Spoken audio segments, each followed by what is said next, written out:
บายดีจ้าพี่น้องสบายดีวันเดเมื่อเลยถือโอกาสเห็ดคนล่างเห็ดเพาะซอยจ้านี่เห็ดเพาะ8 โลผม มาเลยค่ะจ้านี่เสียนล่างเห็ดเพาะบอกว่าเห็ดเพาะนางน่าล่างง่ายอยู่เห็ดเพาะพายในโลละ180ก็เลยซื้อไว้น้ำจ้าแต่เห็ดเพาะนางมาต่างกันเลยครึ่งไปอีก480เนาะเห็ดเพาะผาย180 2 โลก็300ซ้ำเห็ดเพาะนาง3เห็ดเพาะผาย3 โลพูคนละอย่างเลยเนาะหักความแซ่บมันกับหักขั้นอ่อนกับแซ่บเห็ดเพาะผายก็ได้ขั้นมันอ่อนนะเห็ดเพาะหนังมาซ้ำไอ้พดหักแก่แหละก็ยังกินได้เลยเพาะหนังยังมันอยู่ได้เพาะหนังแก่แบบเป็นแบบเอาดำๆมันอ่อนกินแล้วมันเนาะแมนบอกคันบอกแก่ที่อร่อยมันก็ดีแบบกำลังแบบเฮ็ดกำลังดำๆนะแซ่บเลยครับผัดว่ามันดีแบบว่ากำลังเป็นสีน้ำตาลนี่กำลังเป็นสีน้ำตาลนะสลอยลงมือล่างเมื่อล่างเงื่อนคอยแล้วว่าแมนสีละไอ้คนกับมันลงมาไม่ไปล่างเฮ็ดไม่ล่างผู้เดียวเห็ดเพราะนางอ่อนอยู่ได้พี่น้องพอเห็ดเป็นยังใหม่อ่อนอยู่ดอกมันนางหย่ำเบิ่งลายดอกแล้วอ่อนเนี่ยเห็ดมันยังใหม่จังหน่อยเนี่ยก็เริ่มดำเริ่มแก่เริ่มหย่ำแตกเปาะเลยบ้านเขาเจ้าคือออกขักเท่เนาะโลกมึงบ่ดอกเบิ่งแล้วเอามีดมาปาดตรงด้วยมีดได้เลยนะว่ายืนมีดใหม่เนี่ยกบเลยตีอ่อนซ้ำนี่พวกกินเท่านะคันซ้ำแบบนี่ซ้ำแบบดำๆเป็นสีน้ำตาในพอดีกินเท่านั้นคันแบบแข็งได้หย่ำควันกุ้มผมจะว่าแข็งแช่น้ำเกลือก่อนบ่ถ้าพยายามมันเข้มจะสุดที่ไปถ้าบ่ได้กินบ่กระล่างก็ต้องนัวแต่ว่าสีหาหน้าจะพีใช้ทงยังธรรมดาใช่ป่ะเซลล์สิเอาเกลือดาวป่ะเอาก็ได้มันจังนัว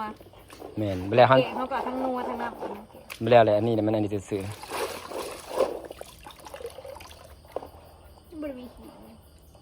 บ่มีเห็ดพอหนังนะมันเกี่ยง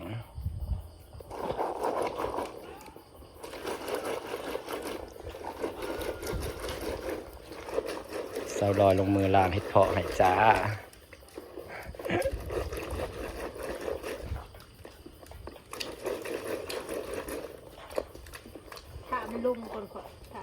มันบ่ลงจะเถื่อดโดนอีเลียล่อปีแล้วดิแป๊บเดียว1 ลงมันปีนี้เฮ็ดมันอึดเอาเขาคนมาเถอะกระสอบมาขายนะ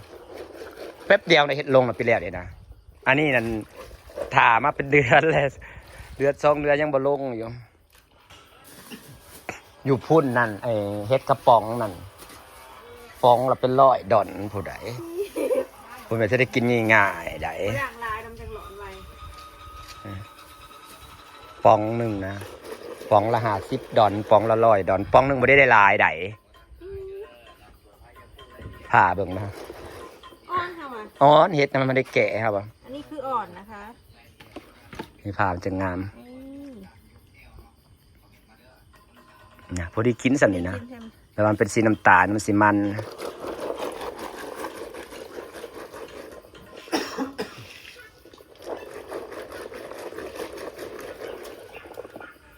ดอกใหญ่ดีเนาะอยากไปหาได้นั่นนี่นะกระสิกองนกหล่อนอย่างเงี้ย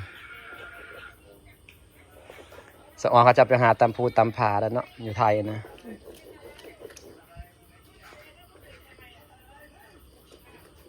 นี่มันนาซีดาเท่าขายโลละ450เฮ็ดขมต้มแล้วละโลละ100ก็จะได้มาไหวได้ตะกี้เห็นคนซื้อมาคันทาจานลืมเอาเพจมาก็คล้ายผิวเลยเป็นรายงานกิน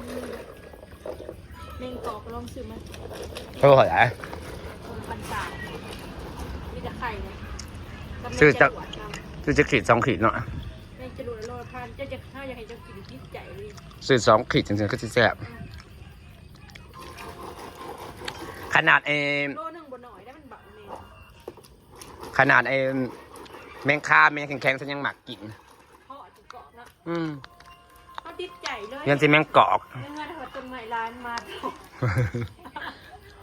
จับ แล้วจะมูสิเก็บมาขวอยู่มันมาอยู่ใด ลองเบิ้งบ่เชื่อทอดก็ได้เจ๊ตัวเดียวนะใช่ใจกันแซ่บทอดได้แล้วสีโม่ สปอยเราขายในเพจเขาถ่ายแต่ก้นมันลงนะ ทอดแล้วดีโม้ยน่ะตัวเดียวก็แซ่บคือยังนี้เลย หอม นี่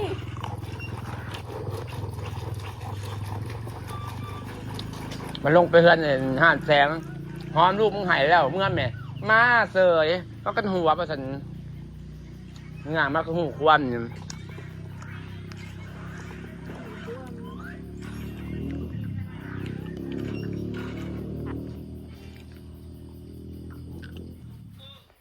กำลังขูดเห็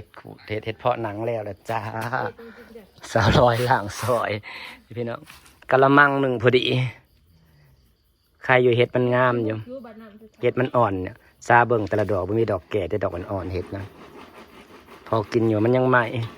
แต่ก็ได้พี่3,000 บาท เฮ้ยจะบ่ง่วงเฮ้ย สมาคมล่างเห็ดเหลือแต่เห็ดเพาะผายเป็นเห็ดเพาะผายอยากล่างยากนี่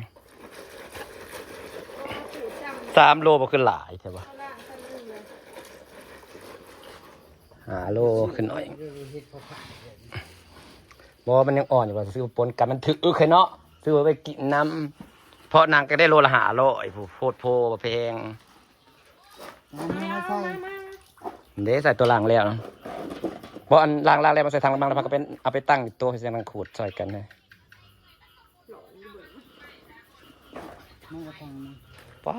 เพื่อสิเลียจน4 ทุ่มพี่น้องเอ้ยล่างเฮ็ด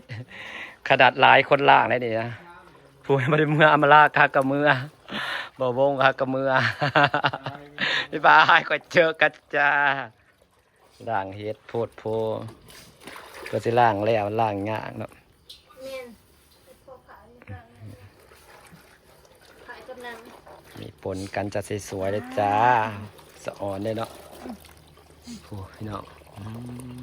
เนี่ยมันแตกเปาะๆกรุบ ครับก็ดีไก่แดงมีสัตว์ลอยกับมาลาซอยกันเอามาล่างเองอยู่เฮือนพี่น้องเอ้ยเบิดคืนกับบ่เลี้ยเลยยัดตี4อยู่แล้วค่อยว่า เป็นยังไงได้ แต่อยากมาล่างผู้เดียวยัดตี4แล้วโอ้ยฮักเลี้ยพี่น้องขอบใจสัตว์ลอยซะอับลากับมืออยากนอนงอมๆเนี่ยสองเท่าแล้วก็มือพวกอีป่าบรรยากาศไว้ซับมีแดกจ้าข่อยก็แล้วก็สิเป็นเมืองสิไปอุต่อได้เป็นนี่อุบ่ยากดอกแป๊บเดียวใส่ถุงแล้วก็ฟิตไว้จ้าพี่น้องจ้าไปกินยามันบ่มี